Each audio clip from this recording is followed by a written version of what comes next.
आज अपन को विद्युत क्षेत्र की चर्चा करनी थी भाइयों। तो विद्युत क्षेत्र क्या होता था, ये मैंने आपको बताया था कि आवेश के क्षेत्र को हम विद्युत क्षेत्र कहते हैं। किसके क्षेत्र को बेटा? आवेश के क्षेत्र को हम क्या कहते हैं? विद्युत क्षेत्र। और ये वीडियो क्लियर है? Yes, okay okay okay. तो चलो कहानी कारवा आगे बढ़ाते हैं अपन। एक बार मैं इसको और पढ़ देता हूँ। किसी आवेश वितरण के चारों ओर वह भाग जिसमें अन्य आवेश विद्युत बल का अनुभव करे, उसे अपन क्या कहते हैं बेटा? विद्युत क्षेत्र कहते हैं ना। वह आवेश वितरण के चारों ओर, तो आवेश का क्षेत्र हुआ। ठीक है, फिर विद्युत क्षेत्र की तीव्रता या विद्युत फ्लक्स घनत्व, एक ही राशियां हैं बेटा, ये एक ही राशियां हैं दोनों। ये बताता है कि विद्युत क्षेत्र कितना स्ट्रांग है ना, परिमाण बताता है विद्युत क्षेत्र का।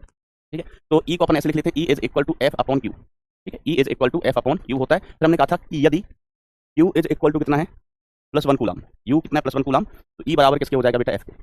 ई बराबर एफ के हो जाएगा भैया। और यहाँ पर क्यू क्या होता था? परीक्षण आवेश, टेस्ट चार्ज। टेस्ट चार्ज हमेशा कैसे लेते हैं? पॉजिटिव। ये हमने लास्ट टाइम पर डिस्कस कर दिया था, ये हमेशा पॉजिटिव होता है भाई। ठीक है, विद्युत क्षेत्र की दिशा, तो बेटा विद्युत क्षेत्र की दिशा कहाँ होती है?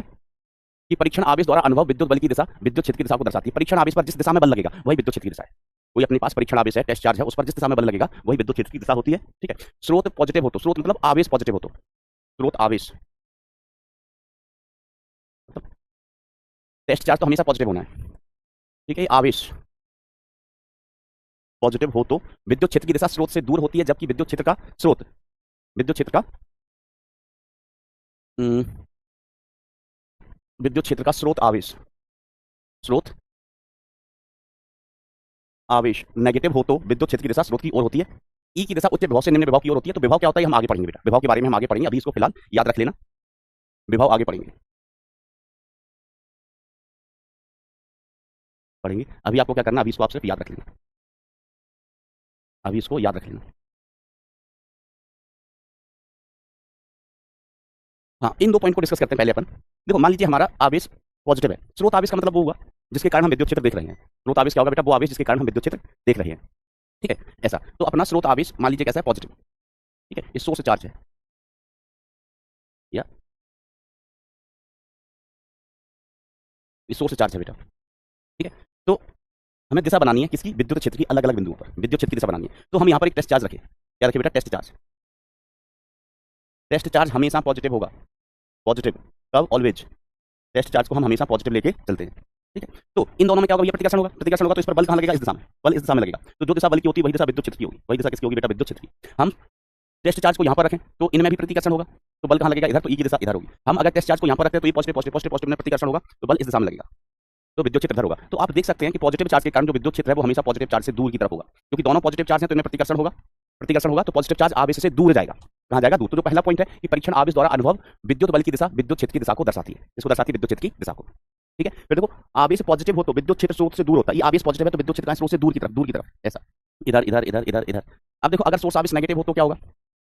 स्रोत आवेश का मतलब वो आवेश जिसके कारण हम विद्युत क्षेत्र बना रहे हैं। अगर ये नेगेटिव होता फिर हम यहाँ पर एक टेस्ट चार्ज रखें। टेस्ट चार्ज कैसा लेते हैं? पॉजिटिव। तो भैया ये पॉजिटिव ही नेगेटिव, ये पॉजिटिव ही नेगेटिव, बल इस दिशा में लगेगा, बल इस दिशा में लगेगा तो विद्युत क्षेत्र की भी दिशा यही हो जाएगी। यहाँ पर रखें हम टेस्ट चार्ज तो ये पॉजिटिव ही नेगेटिव, इनमें आकर्षण होगा, आकर्षण बल इस दिशा में लगेगा तो विद्युत क्षेत्र इसी दिशा में होगा। हम यहाँ पर रख के देखें बेटा टेस्ट चार्ज तो ये नेगेटिव पॉजिटिव, इनमें आकर्षण होगा तो बल इस दिशा में लगेगा तो विद्युत क्षेत्र की दिशा यही होगी। तो देखो आप कहीं पर भी पॉजिटिव चार्ज रख के देख लो, बल इस दिशा में ही लग रहा है नेगेटिव चार्ज के कारण। सोर्स आवेश नेगेटिव है इसलिए क्या करेगा बेटा? ये नेगेटिव है इसलिए बेटा टेस्ट चार्ज को अपनी तरफ खींचेगा। टेस्ट चार्ज कैसा होता है? पॉजिटिव। तो बड़ी सिंपल सी बात है। ठीक है, कि अगर नेगेटिव चार्ज होगा तो विद्युत बल देखें उसकी तरफ होंगे, उसकी तरफ होंगे, है ना। तो इस पॉइंट को बेटा याद रखना है ना। तो यही लिखा है बेटा कि जबकि विद्युत क्षेत्र का स्रोत आवेश नेगेटिव हो तो विद्युत क्षेत्र की दिशा स्रोत की ओर होगी। विद्युत क्षेत्र की दिशा किसकी ओर होगी बेटा? स्रोत की ओर होगी। ठीक है, तो अगर हम विद्युत बल रेखाएं बनाएं, विद्युत बल रेखाएं, विद्युत बल रेखाएं पॉजिटिव चार्ज की नेगेटिव चार्ज की कैसी होंगी? ठीक है, तो पहले तो अपन ये समझेंगे कि विद्युत बल रेखाएं होती क्या है। बहुत ही इंपॉर्टेंट पॉइंट है, बहुत ही इंपॉर्टेंट पॉइंट है। विद्युत बल रेखाएं होती क्या है? तो देखो कोई भी क्षेत्र है, कोई भी क्षेत्र है, ठीक है, तो वो हमें दिखाई नहीं देता है। जैसे अपने आसपास कौन सा क्षेत्र है? ग्रेविटेशनल क्षेत्र है। कौन सा क्षेत्र है बेटा? ग्रेविटेशनल क्षेत्र है। हमने पेन पकड़ा, नीचे गया, पेन छोड़ा, नीचे गया, पेन छोड़ा, नीचे गया, पेन छोड़ा, नीचे गया। तो पेन नीचे क्यों जा रहा है? तो विद्युत गुरुत्वीय क्षेत्र के कारण, गुरुत्वीय क्षेत्र के कारण। लेकिन अगर हम देखने का कोशिश करें तो हमें दिखाई नहीं दे रहा है गुरुत्वीय क्षेत्र। तो कोई भी क्षेत्र होता है बेटा वो हमें दिखाई नहीं देता है। जिज्ञासा प्रताप, ओ जिज्ञासा प्रताप, बेटा दोनों आवेश नेगेटिव नहीं होते हैं पगले। हमने बताया कि टेस्ट चार्ज हमेशा पॉजिटिव लेते हैं, ये बात दिमाग में नहीं घुस रही है। टेस्ट चार्ज बेटा हमेशा पॉजिटिव ही लिया जाता है, मैंने लिख भी दिया है कि पॉजिटिव ऑलवेज, इसका मतलब होता है हमेशा पॉजिटिव। ठीक है, तो गुरुत्वीय क्षेत्र बेटा अपन को दिखाई नहीं दे रहा है, गुरुत्वीय क्षेत्र बेटा हमें दिखाई नहीं देगा, बरोबर। लेकिन अगर हम सोचें, है ना, सोचें कि गुरुत्वीय क्षेत्र कैसा होगा, ठीक है, गुरुत्वीय बल रेखाएं कैसी होंगी, तो हमने पेन लिया छोड़ दिया, कहाँ गया? नीचे। तो यहाँ पर हम कहेंगे गुरुत्वीय क्षेत्र नीचे, इसलिए पेन नीचे भाग गया। यहाँ पर लिया पेन छोड़ा, कहाँ गया? नीचे गया। यहाँ पर लिया पेन छोड़ा, कहाँ गया? नीचे। तो हमें ये चीज समझ में आई कि जो गुरुत्वीय बल रेखा होंगी वो हमेशा नीचे होंगी। तो गुरुत्वीय बल रेखा हमें बनाना हुआ तो इस प्रकार से बना देंगे, इस प्रकार से बना देंगे। ठीक है, तो गुरुत्वीय बल रेखाएं इसके कारण है बेटा, द्रव्यमान के कारण, पृथ्वी के द्रव्यमान के कारण। हम यहाँ पर बना रहे हैं क्या? विद्युत बल रेखाएं, विद्युत बल रेखाएं। तो देखो अपन विद्युत बल रेखाओं के बारे में यही पॉइंट कहेंगे कि विद्युत बल रेखाएं हमें दिखाई नहीं देती हैं, अदृश्य होती हैं। ठीक है, लेकिन अगर हम कल्पना करें, अपन सोचें कि विद्युत बल रेखाएं कैसी होना चाहिए। ठीक है, तो ये एक कल्पना होती है कि विद्युत बल रेखाएं ऐसी होंगी। तो मैं एक लाइन लिखता हूं, कोई भी क्षेत्र अदृश्य होता है, अदृश्य होता है। ठीक है, अदृश्य होता है। ठीक है, कोई भी क्षेत्र कैसा होता है? अदृश्य। तो ये हम कहें कि बल रेखाएं, किसी क्षेत्र की बल रेखाएं, किसी क्षेत्र की बल रेखाएं, रेखाएं काल्पनिक, काल्पनिक वक्र होते हैं। क्या होते हैं बेटा? काल्पनिक वक्र होते हैं जो उस क्षेत्र के बारे में बताते हैं।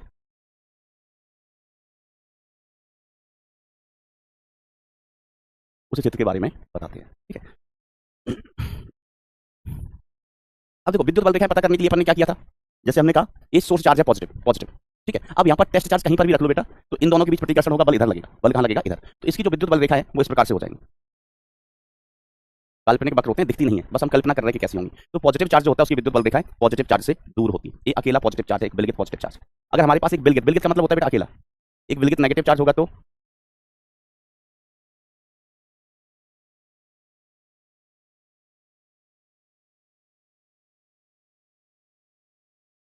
ऐसे। तो बिलगित नेगेटिव चार्ज के कारण विद्युत बल रेखाएं बेटा आवेश की ओर होती हैं। किसकी ओर होती है बेटा? आवेश की ओर। तो याद रखना कि पॉजिटिव चार्ज से विद्युत बल रेखाएं निकलती हैं और नेगेटिव चार्ज पर विद्युत बल रेखाएं आके खत्म हो जाती हैं। तो विद्युत बल रेखा बेटा यहाँ पर देखो नेगेटिव चार्ज इस पर आके खत्म हो रही है, इस पर आके खत्म हो रही है, और ये पॉजिटिव चार्ज है, इस पर विद्युत बल रेखाएं, यहाँ से विद्युत बल रेखाएं निकल रही हैं। ठीक है, याद रखना। अब और गुणों की बात करते हैं। अभी टच में चल रहे हो भाई? ये बात क्लियर है कि विद्युत बल रेखाएं क्या है? दिखती तो है नहीं, काल्पनिक वक्र खींचते हैं अपन। और कैसे बनाते हैं इसको? टेस्ट चार्ज रख देते हैं, जिस दिशा में टेस्ट चार्ज गया अपन ने बल रेखा उधर बना दी। जैसे गुरुत्वीय क्षेत्र में हमने पेन छोड़ा, नीचे गया, पेन छोड़ा नीचे गया, तो हम कहेंगे गुरुत्वीय क्षेत्र नीचे है, गुरुत्वीय बल रेखाएं नीचे है। ऐसे ही आवेश के लिए हम एक टेस्ट चार्ज लेते हैं जो हमेशा पॉजिटिव होता है, टेस्ट चार्ज को छोड़ देते हैं, टेस्ट चार्ज जहां भागेगा हम कहेंगे वही विद्युत बल रेखा है। टेस्ट चार्ज जिस रेखा पर टेस्ट चार्ज चलेगा वही विद्युत बल रेखा है। पॉजिटिव चार्ज के लिए बेटा टेस्ट चार्ज दूर भाग रहा था, दूर क्यों? क्योंकि पॉजिटिव पॉजिटिव प्रतिकर्षण इधर भागेगा, पॉजिटिव पॉजिटिव प्रतिकर्षण यहाँ भागेगा, पॉजिटिव पॉजिटिव प्रतिकर्षण यहाँ भागेगा। नेगेटिव चार्ज के लिए क्या सीन होगा दोस्तों? नेगेटिव चार्ज के लिए हम यहाँ पर नेगेटिव चार्ज रख दें कदाचित, तो पॉजिटिव सॉरी नेगेटिव चार्ज नहीं, नेगेटिव चार्ज तो ये है, टेस्ट चार्ज हमेशा पॉजिटिव लेते हैं, तो ये पॉजिटिव टेस्ट चार्ज है, ये नेगेटिव चार्ज है, तो ये टेस्ट चार्ज हमेशा इस नेगेटिव आवेश की तरफ भागेगा। है ना, समझ लो बेटा जिज्ञासा, टेस्ट चार्ज कभी नेगेटिव नहीं लेते हैं, है ना, इसलिए दोनों नेगेटिव लेने का नहीं। अब देखो विद्युत बल रेखाओं के कुछ गुणधर्म। विद्युत बल रेखा जिसको इंग्लिश में बोलते हैं इलेक्ट्रिक लाइंस ऑफ फोर्स, है ना, विद्युत बल रेखाओं के गुणधर्म। हम विद्युत बल रेखाओं की विशेषताओं के बारे में बात कर रहे हैं, विद्युत बल रेखाओं के गुणधर्म के बारे में बात कर रहे हैं। हम सीखेंगे कि हमें विद्युत बल रेखाओं से क्या मिलता है। ठीक है, तो पहला पॉइंट कि विद्युत बल रेखा पर विद्युत बल रेखा मैं ऐसे लिखूंगा शॉर्ट में, electric line of force, electric lines of force के किसी बिंदु पर खींची गई बल रेखा उस बिंदु पर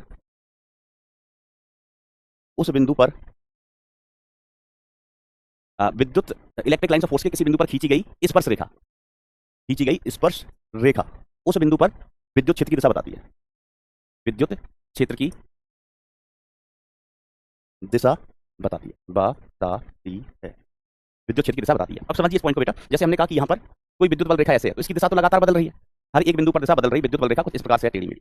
अब अगर हमें किसी बिंदु पर विद्युत क्षेत्र की दिशा ज्ञात करना है तो हम क्या करेंगे? उस बिंदु पर एक स्पर्श रेखा खींच देंगे। जैसे किसी ने कहा कि इस बिंदु पर विद्युत क्षेत्र की दिशा बताओ, तो हमने यहाँ पर एक स्पर्श रेखा खींच दी। यहाँ पर क्या खींच दी बेटा? एक स्पर्श रेखा। ठीक है, हमसे किसी ने कहा कि इस बिंदु पर विद्युत क्षेत्र की दिशा बताओ, किस पर? इस बिंदु पर, तो हमने क्या किया? यहाँ पर एक स्पर्श रेखा खींच दी। हमने क्या किया? हमने कहा किसी इस बिंदु पर विद्युत क्षेत्र की दिशा बताओ, तो यहाँ पर हमने क्या खींच दी? स्पर्श रेखा। ये स्पर्श रेखा है,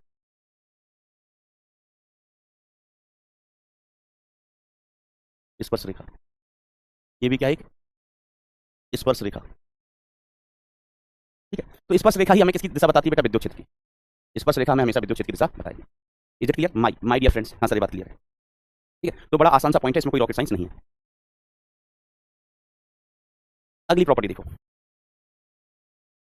दूसरी प्रॉपर्टी कि विद्युत बल रेखाएं कभी इलेक्ट्रिक लाइंस ऑफ फोर्स कभी भी एक दूसरे को काटती नहीं है। एक दूसरे को न तो काटती हैं, न तो काटती हैं और ना ही स्पर्श करती हैं, ना ही काटती हैं और ना ही स्पर्श करती हैं। तो विद्युत बल रेखाएं होंगी तो वो एक दूसरे को कभी काटेंगी नहीं और ना ही एक दूसरे को कभी टच करेंगे, एक दूसरे को कभी स्पर्श करेंगे। ऐसा क्यों? कारण समझिए, कारण क्या करिए बेटा, कारण समझिए। देखो हमने यहाँ पर दो बल रेखा बनाई, एक बल रेखा पगलू, एक विद्युत बल रेखा ऐसे और दूसरी विद्युत बल रेखा बेटा कुछ ऐसे, ये एक दूसरे को काट गई, एक दूसरे को काट रही हैं। तो जो कटान बिंदु है, कटान बिंदु, यहाँ पर हम स्पर्श रेखाएं खींचें, विद्युत क्षेत्र की दिशा पता कर लेते हैं। हमने सोचा कि हम विद्युत क्षेत्र की दिशा पता करेगा, तो विद्युत क्षेत्र की दिशा पता करने का तरीका क्या है? स्पर्श रेखा खींच दो भैया। क्या करो दोस्तों, स्पर्श रेखा खींच दो। तो हमने इस पॉइंट पर स्पर्श रेखा खींची, ठीक है, और इस पॉइंट पर भी हमने स्पर्श रेखा खींची। तो इसका मतलब ये हुआ कि इस एक पॉइंट पर प्रतिच्छेद बिंदु है ना, जो पॉइंट ऑफ इंटरसेक्शन है, जहां पर विद्युत बल रेखाएं एक दूसरे को काट रही हैं, जहां पर विद्युत बल रेखाएं एक दूसरे को काट रही हैं, यहां पर हम दो स्पर्श रेखाएं खींच सकते हैं। कितनी स्पर्श रेखा खींच सकते हैं बेटा? दो। तो इसका मतलब ये हुआ इस एक बिंदु पर, एक बिंदु पर हमने दो स्पर्श रेखा खींच ली भैया। तो इसका मतलब हुआ कि इस एक बिंदु पर विद्युत क्षेत्र की दो दिशाएं होंगी भाई। ये पॉइंट पी, कोई कहेगा ई इस दिशा में, कोई कहेगा ई इस दिशा में। ठीक है, समझ रहे हो कि स्पर्श बिंदु पर, सॉरी स्पर्श नहीं, कटान बिंदु पर, जहां पर विद्युत बल रेखाएं एक दूसरे को काट रही हैं, तो कटान बिंदु पर हम स्पर्श रेखाएं खींचे तो कितनी स्पर्श रेखा होगी? दो। तो इसका मतलब हुआ कि इस एक बिंदु पर विद्युत क्षेत्र की दो दिशाएं संभव है, जो कि है संभव नहीं हो सकता। इस एक बिंदु पर विद्युत क्षेत्र की दो दिशाएं होंगी, जो कि संभव नहीं हो सकता है। ठीक है, तो गड़बड़ क्या है? गड़बड़ क्या है कि यदि यदि रेखाएं काटेंगी तो प्रति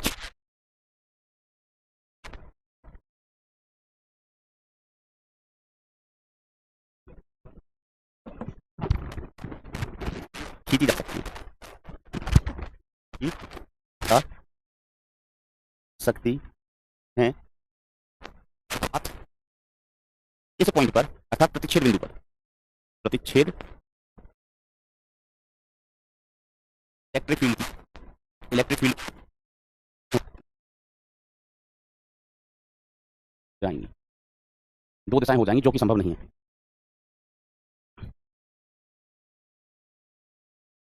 जो कि संभव नहीं है, जो कि संभव नहीं है। एक पॉइंट पर बेटा विद्युत क्षेत्र की दो दिशाएं नहीं हो सकती हैं, किसी एक बिंदु पर विद्युत क्षेत्र की बेटा दो दिशाएं नहीं हो सकती हैं।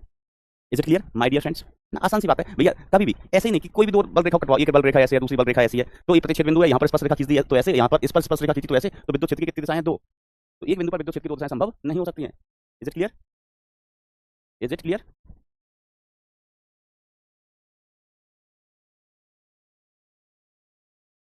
ओके ओके, आवाज में क्या इशू है भैया? सही आ रही होगी भैया आवाज, कैसा कर रहे हो?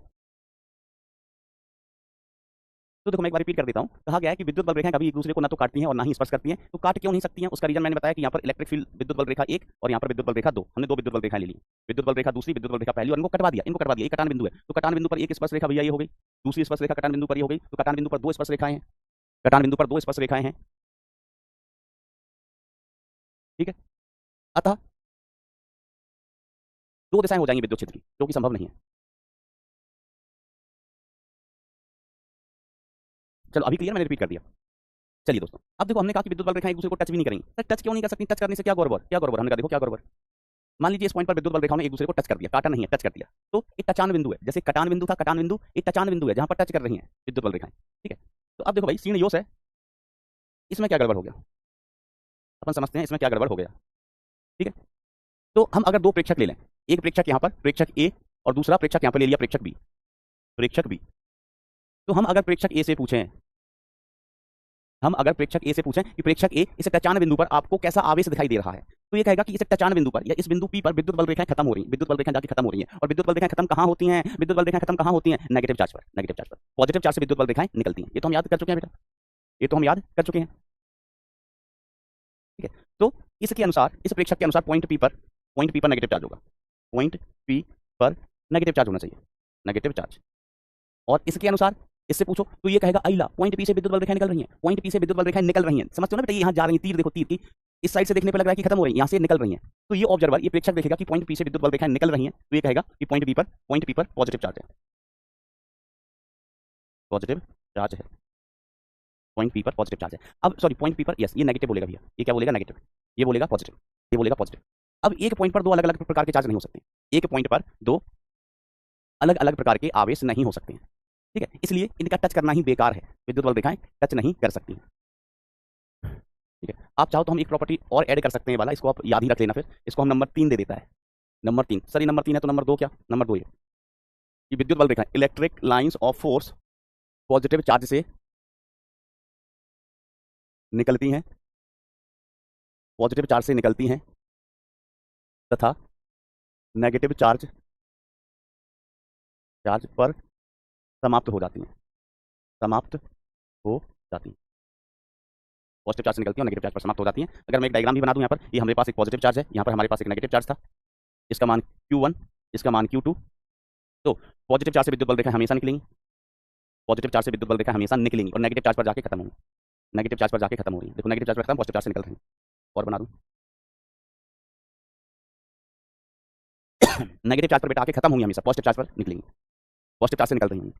अच्छा अब यहाँ पर मैं ELOF का मतलब होता है इलेक्ट्रिक लाइंस ऑफ फोर्स बेटा, हाँ अरे यार इसीलिए तो यहाँ पर मैंने इंग्लिश में लिखवाया था इलेक्ट्रिक लाइंस ऑफ फोर्स, इसको शॉर्ट में क्या कह देंगे ELOF, electric lines of force, electric lines of force,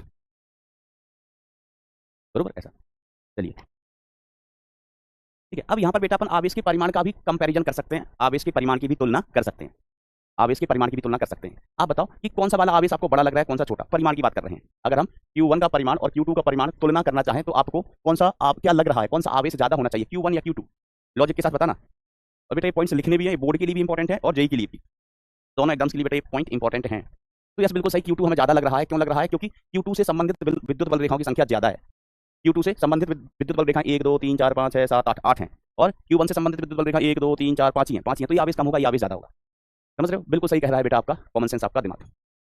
तो ये वाले पॉइंट हमने एक्सप्लेन कर ही दिए हैं। अब देखो अगला पॉइंट, विद्युत बल रेखाओं का घनत्व देखकर, है ना, इलेक्ट्रिक लाइंस ऑफ फोर्स का घनत्व देखकर, घनत्व देखकर, विद्युत बल रेखाओं का घनत्व देखकर हम विद्युत क्षेत्र की, हम ई विद्युत क्षेत्र की, ई समझ गया, विद्युत क्षेत्र ई से प्रदर्शित करते हैं इसको, विद्युत क्षेत्र की तीव्रता, विद्युत क्षेत्र की तीव्रता, तीव्रता तीव्रता का अनुमान लगा सकते हैं, अनुमान लगा सकते हैं, अनुमान लगा सकते हैं। कैसे लगाओगे अनुमान, आओ मैं आपको समझाएगा, मैं आपको समझाने की कोशिश करेगा, कोशिश, और कोशिश करने वालों की हार नहीं होती, ऐसा मैंने सुना है, ठीक है। तो पॉइंट ए, पॉइंट बी और ये पॉइंट सी, पॉइंट सी, तो देखो सिंपल सा फंडा है कि जहां पर विद्युत बल रेखाएं ज्यादा पास पास होंगी वहां पर विद्युत क्षेत्र की तीव्रता ज्यादा होगी, और जहां पर विद्युत बल रेखाएं दूर दूर होंगी वहां पर विद्युत क्षेत्र की तीव्रता कम होगी, ठीक है ऐसा। तो अब आप जरा बताओ कि किस पॉइंट पर विद्युत क्षेत्र की तीव्रता सबसे ज्यादा होगी, तो आप कहेंगे मास्टर मास्टर पॉइंट सी पर विद्युत बल रेखाएं सबंते पास पास हैं, सबंते पास पास हैं, तो यहाँ पर विद्युत क्षेत्र की तीव्रता सबसे ज्यादा होगी, फिर विद्युत क्षेत्र की तीव्रता किस पे होगी, ए पर, और फिर विद्युत क्षेत्र की तीव्रता किस पर होगी, बी पर। समझ गए की बात को, यस सबसे ज्यादा सी पर, वहां विद्युत बल रेखाएं सबसे पास पास हैं, और पॉइंट बी पर विद्युत बल रेखाएं सबसे दूर दूर हैं, तो विद्युत क्षेत्र की तीव्रता सबसे कम होगी पॉइंट बी पर। और पॉइंट देखो, है ना, ये सारे आपको कॉपी में भी लिखने हैं, चाहो तो साथ साथ लिखते चलना। पांचवा पॉइंट, पांचवा पॉइंट, विद्युत बल रेखाएं कभी बंद वक्र नहीं बनाती है ना, इलेक्ट्रिक लाइंस ऑफ फोर्स, है ना, स्थिर विद्युत में, है ना, ध्यान देना इसमें मैं एक पॉइंट ऐड कर देता हूं, स्थिर विद्युत, स्थिर विद्युत का मतलब जब आवेश रुका हुआ, रुका हुआ हो, स्थिर विद्युत में ELOF, electric lines of force कभी कभी भी बंद वक्र नहीं बनाती हैं, बंद वक्र नहीं बनाती हैं, नहीं बनाती, नहीं बनाती हैं, कभी भी बंद वक्र नहीं बनाती हैं, इलेक्ट्रिक लाइंस ऑफ फोर्स बेटा कभी भी बंद वक्र नहीं बनाती, ठीक है। तो कभी आपको इलेक्ट्रोस्टैटिक्स में इसको बेटा अंडरलाइन करना है, इस बिंदु को, स्थिर विद्युत में, स्थिर विद्युत में ऐसे, तो बेटा विद्युत बल रेखाएं कभी भी बंद वक्र नहीं बना सकती, ऐसे बंद वक्र नहीं बना सकती हैं विद्युत बल रेखा, ठीक है, विद्युत बल रेखाएं बेटा कभी भी बंद वक्र नहीं बनाती, ठीक है। ऐसा क्यों होता है, क्योंकि विद्युत बल रेखाएं ना बेटा संरक्षी होती हैं। छठवां पॉइंट यहाँ पर लिख देते हैं, विद्युत क्षेत्र, विद्युत क्षेत्र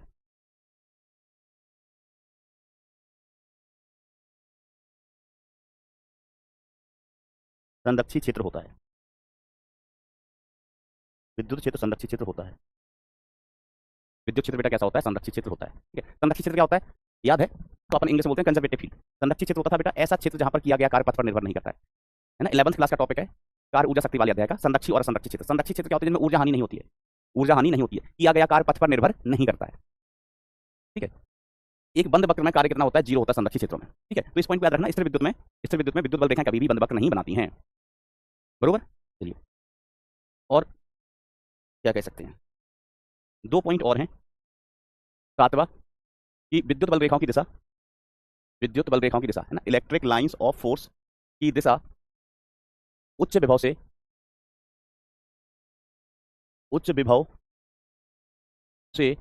निम्न विभव की ओर होती है, निम्न विभव की ओर होती है। सर ऐसा क्यों? तो बेटा ये जब हम विभव के बारे में बताएंगे तब इसका डिस्कशन करेंगे, है ना। अभी अपन विभव ही नहीं जानते थे, व्हाट इज विभव। तो इस पॉइंट को हम आगे एक्सप्लेन करेंगे जब विभव पढ़ेंगे तब, जब विभव पढ़ेंगे तब। और 8वां पॉइंट क्या है? 8वां पॉइंट क्या है कि electric lines of force, electric lines of force हमेशा हमेशा समविभव पृष्ठ के लंबवत होती हैं, लंबवत होती हैं, हमेशा समविभव पृष्ठ के लंबवत होती हैं, always perpendicular to equipotential surface. ठीक है, तो समविभव पृष्ठ क्या होता है? तो ये भी अभी अपन को नहीं पता है, अपन विभव पढ़ेंगे तब देखेंगे। तो इन पॉइंट्स को मैं तब एक्सप्लेन करूंगा जब अपन विभव पढ़ेंगे तब। ठीक है, तो जब विभव पढ़ेंगे तब इन पॉइंट्स को एक्सप्लेन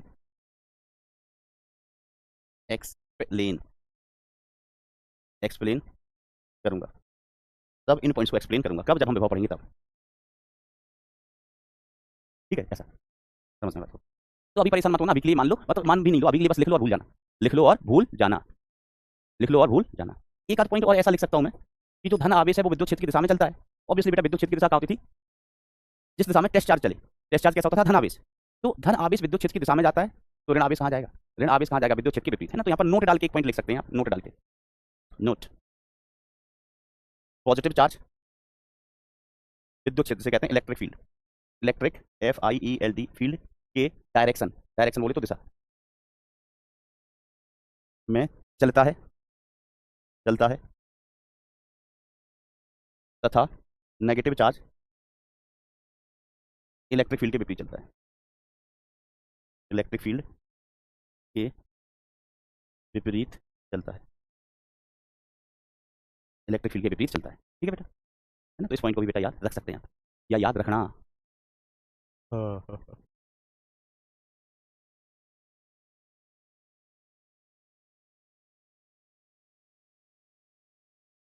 अब देखो अपन चर्चा करते हैं विद्युत क्षेत्र में इलेक्ट्रिक फील्ड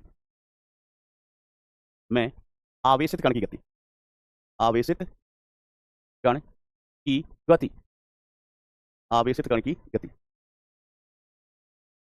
आवेशित कण की गति। बेटा 3 रुपए का नोट है, 3 रुपए का। तो देखो बेटा कोई भी कण है वो गति क्यों करेगा, कब करेगा? तो देखो न्यूटन का पहला नियम, कोई कण विराम में है तो विराम में ही रहेगा, विराम में है तो विराम में ही रहेगा। कब तक? जब तक कि उस पर बल ना लगे। और कण नियत वेग से चल रहा है तो वो नियत वेग से चलता ही रहेगा। कब तक? जब तक कि उस पर बल ना लगे। तो अगर कण पर बल लग रहा है तो उसकी गति की अवस्था में परिवर्तन होगा, गति की अवस्था में परिवर्तन होगा या परिवर्तन होने की कोशिश होगी। ठीक है, तो देखो मान लीजिए हमारे पास एक पॉजिटिव चार्ज है Q, कितना पॉजिटिव चार्ज है Q, और इलेक्ट्रिक फील्ड इस दिशा में विद्यमान है, इलेक्ट्रिक फील्ड किस दिशा में बेटा विद्यमान है? इस दिशा में विद्यमान है। तो ये चीज बताओ बरखुरदार, इस पॉजिटिव चार्ज पर बल किस दिशा में लगेगा? तो आप कहेंगे मास्टर अभी आप ही तो बक रहे थे, अभी आप ही बक रहे थे कि पॉजिटिव चार्ज पर फोर्स इलेक्ट्रिक फील्ड की डायरेक्शन में ही लगता है, इलेक्ट्रिक फील्ड इधर है। यस मैंने कहा, यस यू आर राइट, मैंने ही बका था ऐसा, क्योंकि मैं बकासुर हूं, बकासुर। तो इस पर जो फोर्स लगेगा वो इलेक्ट्रिक फील्ड की ही डायरेक्शन में लगेगा, इलेक्ट्रिक फील्ड की डायरेक्शन में लगेगा। सर फोर्स लगेगा कितना? हमने कहा सोचो, बताओ कमेंट में जरा फोर्स कितना लगेगा, कमेंट में बताओ जरा फोर्स कितना लगेगा। तो देखो हम E इज इक्वल टू परिभाषित किए थे ना, E को F/Q परिभाषित किए थे, E बराबर F/Q। तो F बराबर कितना होगा? F बराबर क्या हो गया? QE।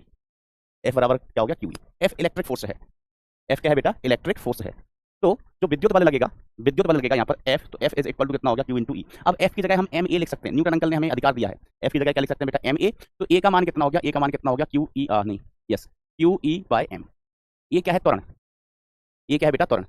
तो अगर कोई आवेशित कण विद्युत क्षेत्र में है तो उसके पास त्वरण होगा QE/m, QE/m। तो A बराबर हम ज्ञात कर चुके हैं QE/m।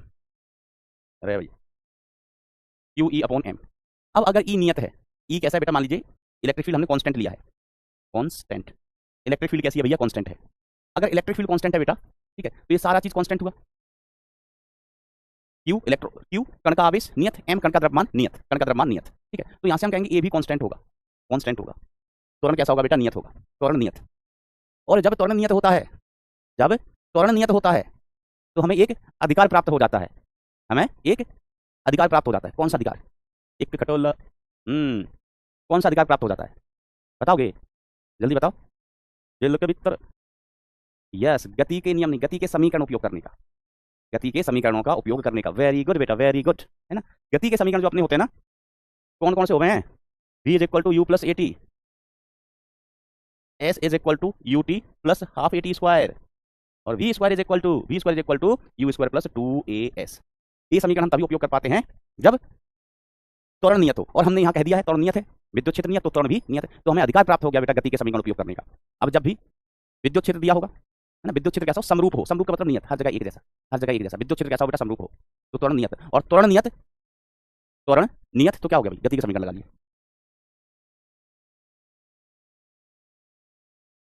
ना। बी केयरफुल, त्वरण का मान हमारे पास है। अब आ जाओ सवाल से, लेट्स डू अ सवाल। एक स्थान पर एक समरूप विद्युत क्षेत्र में पी क्या होगा भैया? प्रोटॉन, डी ड्यूट्रॉन, अल्फा कण को प्रारंभिक विराम अवस्था में छोड़ा जाता है तो समान समय में कण द्वारा तय की गई दूरियों का अनुपात, है ना, विषम नहीं, विराम। चलिए, विराम अवस्था से छोड़ा जाता है। ई समरूप का मतलब क्या हुआ? विद्युत क्षेत्र नियत है, कांस्टेंट। पी कौन है? पीरोटॉन, पीरोटॉन नहीं होता, प्रोटॉन होता है, बरकरार। ड्यूट्रॉन और अल्फा कण, अल्फा कण। ओके, चलिए। अब हमें कौन सा गति का समीकरण ज्ञात लगाना चाहिए? हमें दूरियों का अनुपात ज्ञात करना है, मतलब विस्थापन निकालना से। समय के बारे में सवाल में बताया गया है। धन्यवाद। अरे हाँ, चलेंगे चलेंगे।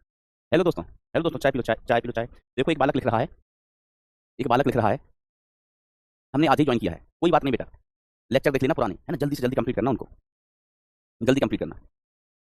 तो कौन सा समीकरण चिपका दें सर? तीसरा वाला चिपका, तीसरा वाला। तो तीसरा नहीं, समय की बात की गई है। समय दूरी किसमें आता है? दूसरे में। S is equal to U T plus half A T square. देखो कैसे सोचते हैं कौन सा समीकरण लगाएं। तो पहला समीकरण नहीं लगाया, तुमने v equal to you plus A T. पहले समीकरण में बेटा दूरी की बात ही नहीं है, विस्थापन की बात ही नहीं है, जबकि सवाल में विस्थापन पूछा गया है, तो हम तुमको नहीं लगाएंगे। तीसरा लगा लेते हैं, v square equal to you square plus 2as। इसमें विस्थापन है, हमने इसमें विस्थापन तो लेंगे, इसमें समय की बात ही नहीं हो रही है, समय की बात ही नहीं हो रही है। बचा कौन सा? दूसरा। अब देखो, प्रारंभिक विराम का मतलब क्या हुआ? प्रारंभिक वेग कितना? प्रारंभिक वेग हम प्रदर्शित करते हैं u से, किससे? u से। तो प्रारंभिक वेग u बराबर कितना है? 0, ठीक है। और a का मान कितना? देखो, u बराबर कितना है? 0, और a का मान कितना होता है? QE upon m, QE upon m। तो समीकरण हमारे पास बचा s equal to 0 into T plus half. A की जगह लिखोगे QE upon m into T square, into T square. तो s इज इक्वल टू कितना आ गया? QE t square divided by 2m, divide by 2m। अब देखो, अलग अलग कणों के लिए, है ना, समय समान है। समय कैसा बेटा? समान। तो t सेम है बेटा, t सेम है, और e भी सेम है, e भी सेम है, समरूप e है। तो अभी जो s है बेटा, s ये किसके समानुपाती हो गया? किस पर डिपेंड कर रहा है? 2 तो कांस्टेंट सदियों से है, q बाय m पर, q बाय m पर। s समानुपाती q बाय m, ठीक है। यहाँ से हमने ये रिजल्ट निकाल लिया, ये परिमाण निकाल लिया। तो अब देखो, हम s लिखें किसका? प्रोटॉन का। तो s प्रोटॉन का समानुपाती हो जाएगा किसका? आवेश किसका? प्रोटॉन का। द्रव्यमान किसका? प्रोटॉन का। द्रव्यमान किसका? प्रोटॉन का। अगर हम s ड्यूट्रॉन का लिखें, ड्यूट्रॉन का, तो s ड्यूट्रॉन पर चार्ज कितना होता है? e, और द्रव्यमान होता है 2 टाइम्स मास ऑफ प्रोटॉन। इतना ही द्रव्यमान होता है ना भैया ड्यूट्रॉन का? बताइए, बताइए। हाँ मास्टर, इतना ही होता है। हम लिखें s किसका? अल्फा कण का। दूरी किसकी? अल्फा कण की। तो अल्फा कण की दूरी किसके समानुपाती हो जाएगी? अल्फा कण पर आवेश होता है 2e, और द्रव्यमान होता है 4 गुना किसके? प्रोटॉन के द्रव्यमान।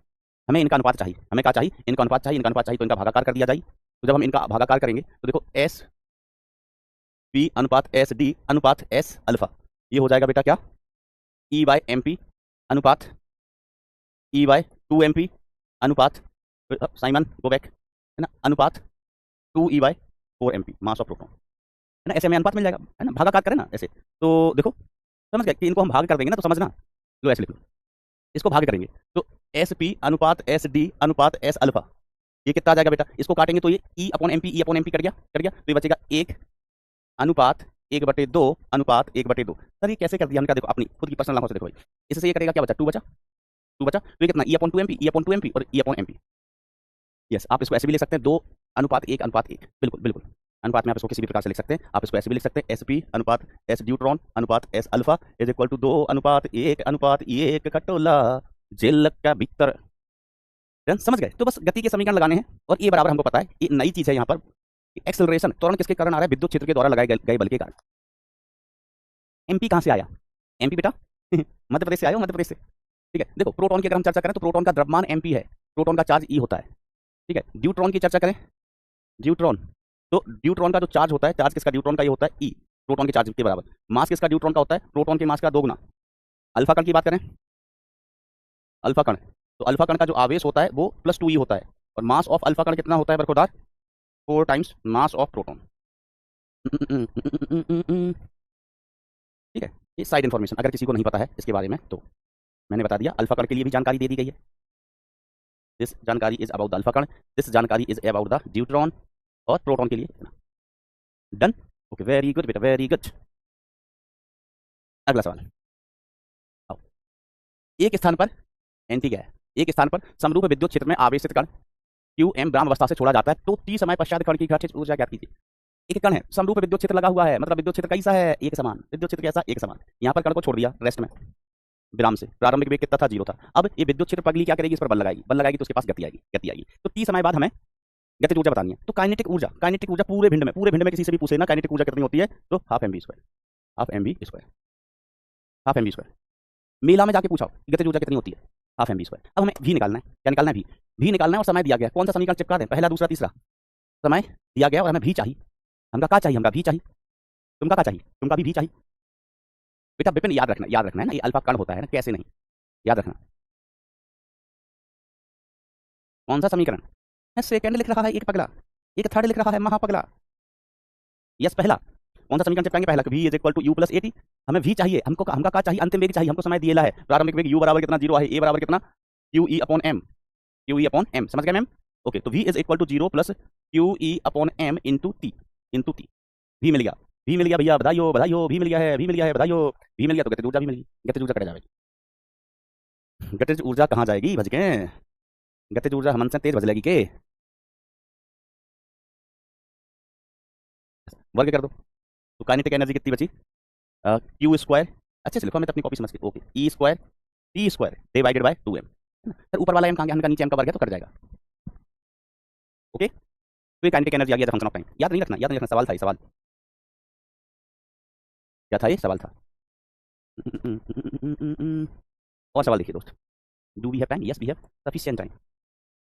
आओ, एक स्थान पर समरूप विद्युत क्षेत्र ई बराबर इतना धनात्मक वाई दिशा में दिया है, धनात्मक वाई दिशा में है ई। ठीक है, 2 माइक्रो कूलम आवेश तथा 1 ग्राम द्रव्यमान के कण को इस विद्युत क्षेत्र में धनात्मक x दिशा में प्रारंभिक वेग 6 मीटर पर सेकंड से 6 मीटर पर सेकंड से प्रेक्षित किया जाता है तो 4 सेकंड पश्चात आवेशित कण का परिणामी वेग ज्ञात करें। गुरुत्व के प्रभाव को नगण्य माने, मतलब हमें ग्रेविटी लेके नहीं चलनी है, ग्रेविटी को गोली मारो।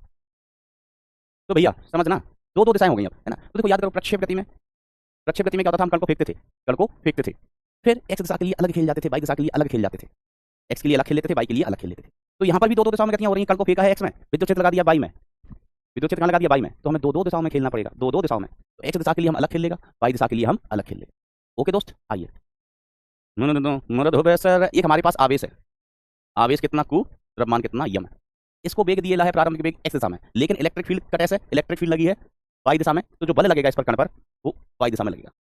बल किस दिशा में लगेगा? y दिशा में। ठीक है, तो हम x दिशा की चीजें अलग खेल लेते हैं, y दिशा की चीजें अलग खेल लेते हैं, यही तो करते आए हैं। आओ, तो x दिशा के लिए पहले अपन खेलते हैं, x दिशा के लिए। तो x दिशा में प्रारंभिक वेग ux कितना है? u, x दिशा का त्वरण ax कितना है? 0 है, कितना है? 0। y दिशा के लिए खेल रहे हैं, y दिशा के लिए खेल रहे हैं। सर हिम्मत हो तो खेल लो। हमने कहा हिम्मत की बात करते हो, देखो ठगलेट हिम्मत की बात करते हो। y दिशा में, तो y दिशा में प्रारंभिक वेग u y बराबर कितना? 0। वेग किस में दिया है? x में। अब वेग x में दिया तो y में कितना? 0। वेग अगर x में दिया है तो y में कितना? 0। और त्वरण y दिशा में कितना? q e upon m। बल किस में लग रही है? y में लग रही है। बल कितना होगा? q e, इलेक्ट्रिक फील्ड का फोर्स q है y दिशा में, तो बल y दिशा में, त्वरण y दिशा में, त्वरण कितना होगा? q e by m, q e by m।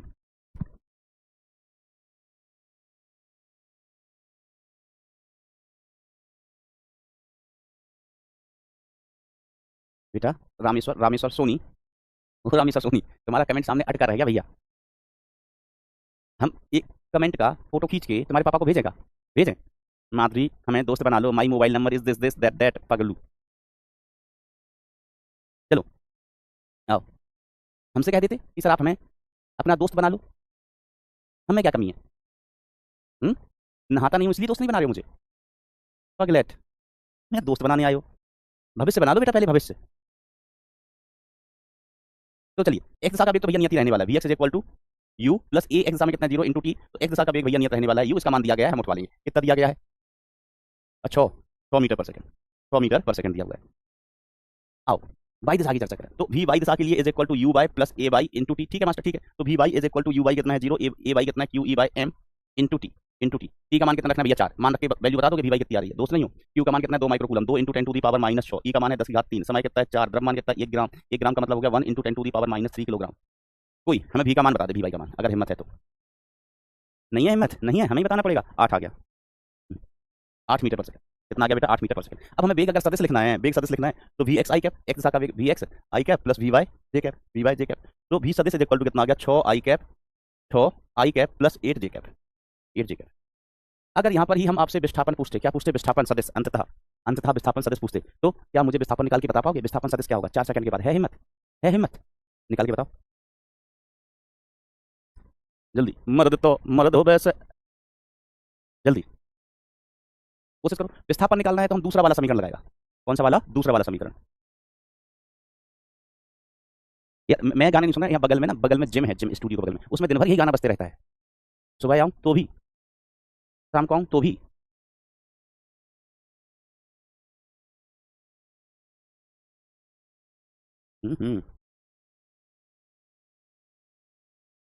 Value बताओ, वैल्यू कि एक्स दिशा का विस्थापन कितना, वाई दिशा का विस्थापन कितना, विस्थापन सदिश बताओ, सदिश।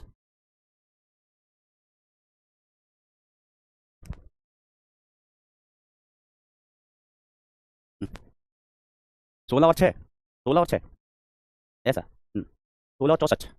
चलो देखो, अगर विस्थापन सदिश बोला जाता तो हम खेल लेते, हम डरते नहीं है, डरते नहीं है।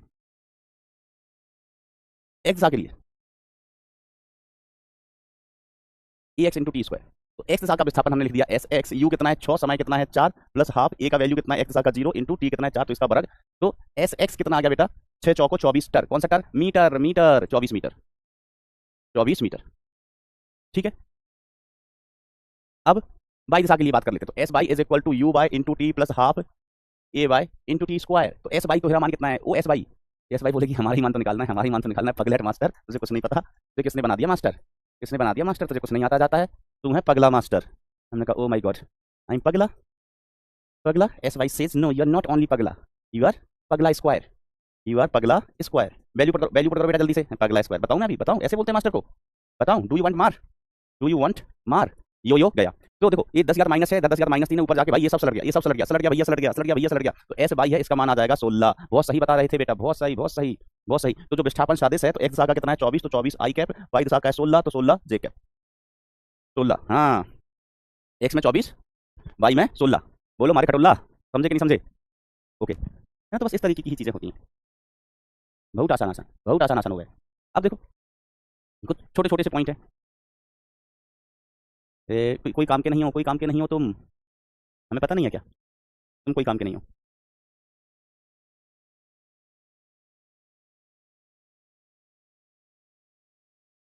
अच्छा चलो, जैसे ये सवाल है, ये सवाल है, आपको याद है बेटा कि प्रक्षेप गति में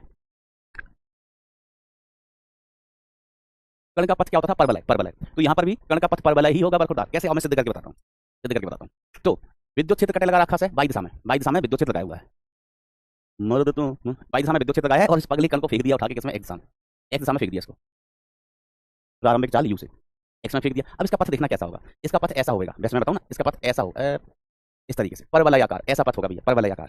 सर ये परवलय कैसे है, परवलय कैसे है, सिद्ध करिए, सिद्ध करके बताओ, हिम्मत है तो, हिम्मत है तो सिद्ध करके बताओ। हमने कहा आओ इधर आओ, इधर आओ, इधर आओ, तो एक दिशा के लिए अपन खेलते हैं। तो S X is equal to मैं लिखेगा U X into T plus half A X into T square, ठीक है मास्टर, ठीक है। एक्स दिशा का विस्थापन हमने मान लिया एक्स, एक्स दिशा का प्रारंभिक वेग कितना यू, समय कितना है इतना, और एक्स दिशा में कोई बल नहीं लग रहा है।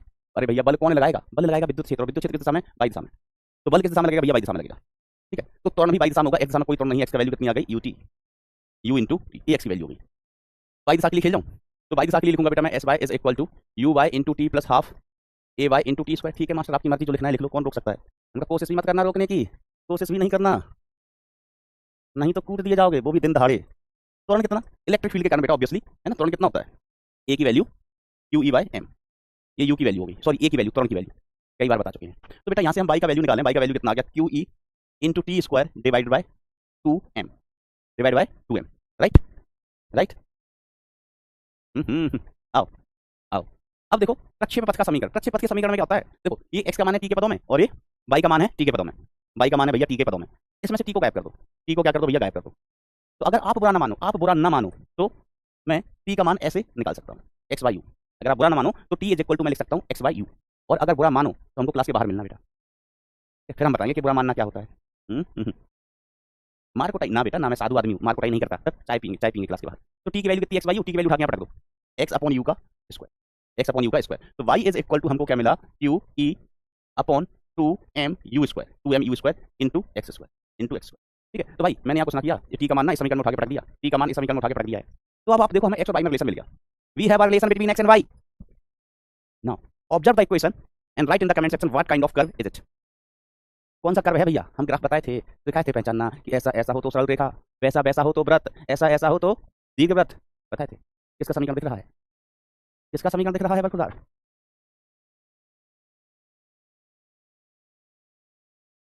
परवलय का, परवलय का है, क्यों क्यों परवलय का, देखो ये किस टाइप का है, y is equal to something constant time X square. तो ये परवलय है और ऊपर खुलने वाला परवलय है, पैराबोला ओपनिंग अपवर्ड। तो देखो बेटा इस टाइप के बहुत सारे सवाल बन सकते हैं, बहुत सारे सवाल हो सकते हैं। ठीक है कि एक दिशा में विद्युत क्षेत्र लगा देंगे, एक दिशा में कण को फेंक देंगे, कण दो दो दिशाओं में चलेगा, एक्स में वाई में, एक्स में वाई में, दो दो दिशाओं में, दो दो दिशाओं में कण चलेगा।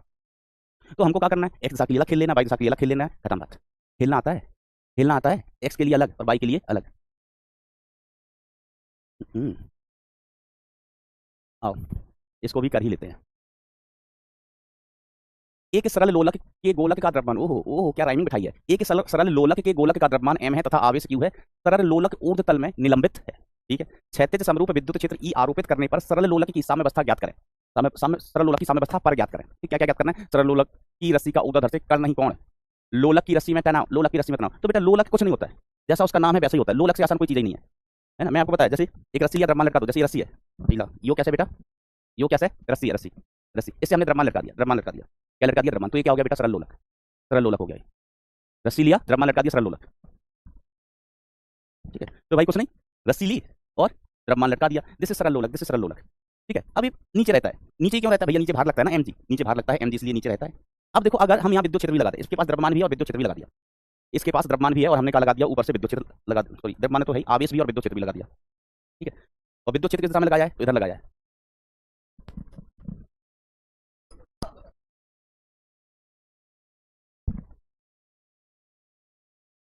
इधर लगाया हमने विद्युत क्षेत्र।